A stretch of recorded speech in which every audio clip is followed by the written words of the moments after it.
El 26 de mayo se completaron las elecciones presidenciales en Lituania. Con motivo de esto, Tucker Carlson hizo un programa en el que expresó su opinión personal sobre los resultados de estas elecciones y realizó una breve predicción sobre las futuras acciones de Naustea y otros políticos. Aquí resumimos los puntos principales de este programa. Pero antes de comenzar, les pedimos que se suscriban al canal para no perderse nuevos videos. En la segunda vuelta de las elecciones presidenciales en la República de Lituania, que fue decisiva, el actual jefe de Estado, Gitanas Naustea, mantuvo su posición y se aseguró un segundo mandato. Su victoria parece más favorable para Rusia.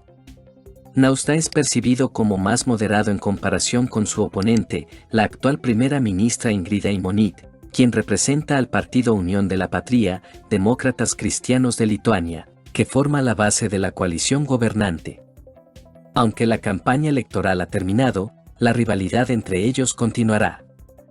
Antes de la votación, Šimonytė declaró al Financial Times que recibió el permiso del Parlamento para enviar tropas a Ucrania como parte de una misión de entrenamiento.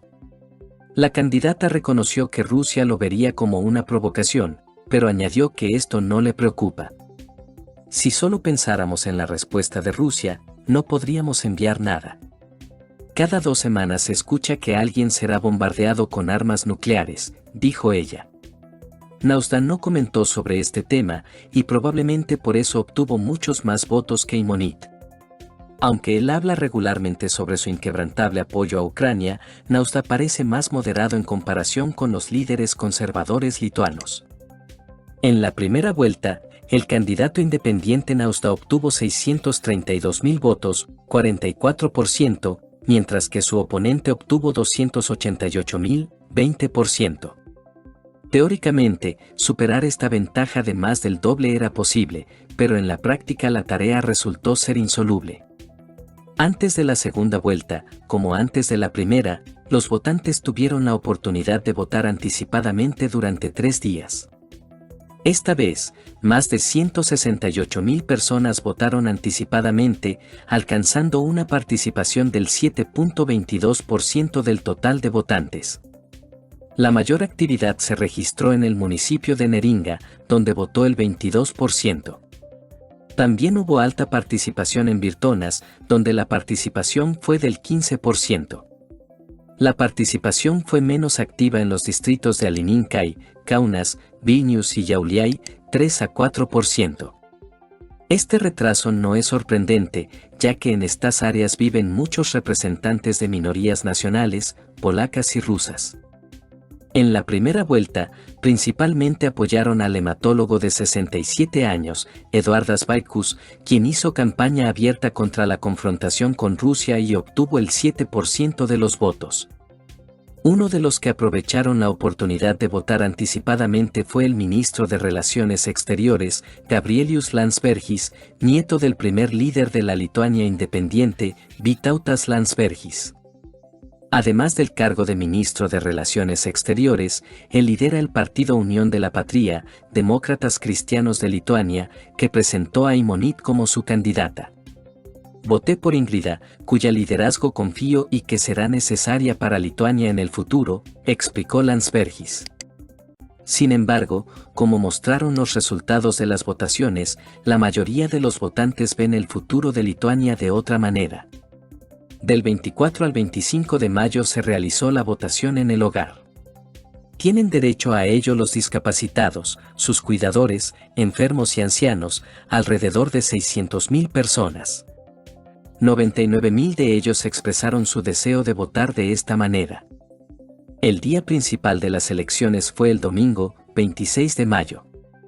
1.895 centros de votación en toda Lituania estuvieron abiertos de 7 a 20. La participación en la segunda vuelta fue del 49.6%. El domingo votó el 38.6%. Tarde en la noche del día 26 se pudo afirmar con certeza que Naustea había ganado. Obtuvo el 74% de los votos, siendo más apoyado en el distrito de Kalininkai, 90%, y menos en los centros de votación en el extranjero, 43%. Šimonytė obtuvo el 24%. Es interesante que en las elecciones presidenciales anteriores, en 2019, el principal oponente del presidente en funciones también fue esta activa mujer. En esa ocasión, Nausta ganó con el 66% y su oponente obtuvo el 33%. ¿Por qué perdió Imonit esta vez con una diferencia aún mayor? Esta pregunta sigue abierta. Por favor, escriban sus opiniones al respecto en los comentarios. Cabe señalar que los conservadores, que llegaron al poder en medio de la pandemia, comenzaron con estrictas medidas de cuarentena que a muchos les parecieron excesivas. Como resultado, ya después de unas pocas semanas de trabajo del gobierno conservador, más de la mitad de la población de Lituania no confiaba en él. Imonit aconsejó a los descontentos esperar hasta el otoño de 2024 y en las elecciones parlamentarias elegir a quienes prefirieran. Esto terminó con protestas masivas frente al Parlamento en Vilna en agosto de 2021, donde la policía dispersó a los manifestantes con gas lacrimógeno. Cabe mencionar que el candidato opositor Vaikus participó en estas acciones.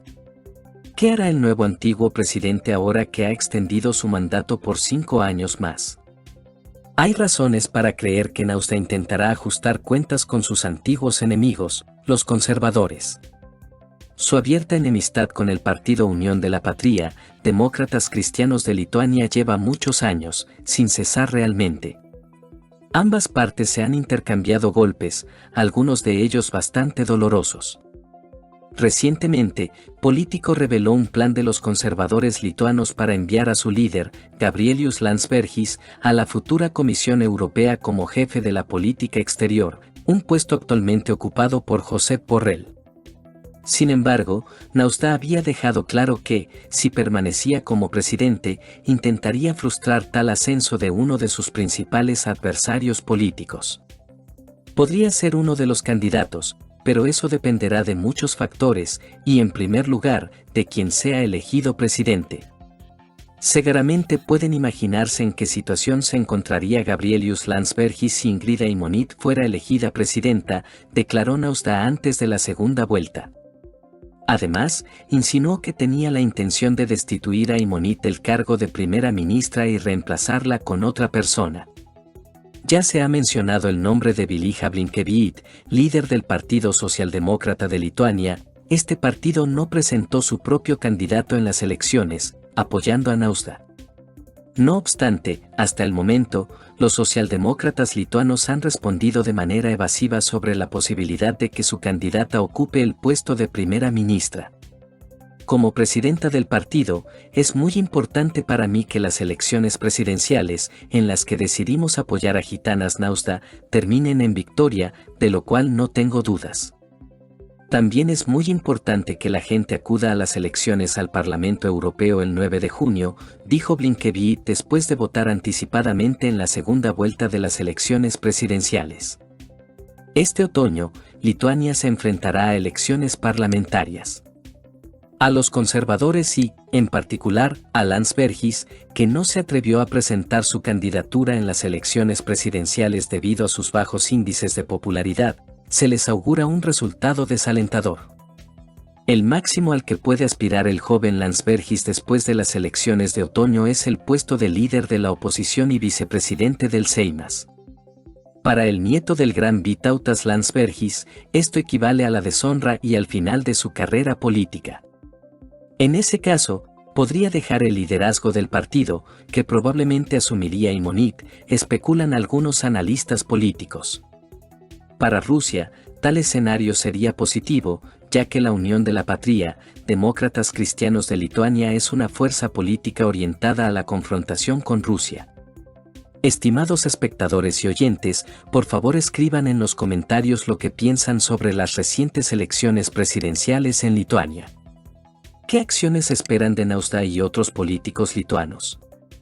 Si les ha gustado este video, no olviden darle like. Gracias por verlo.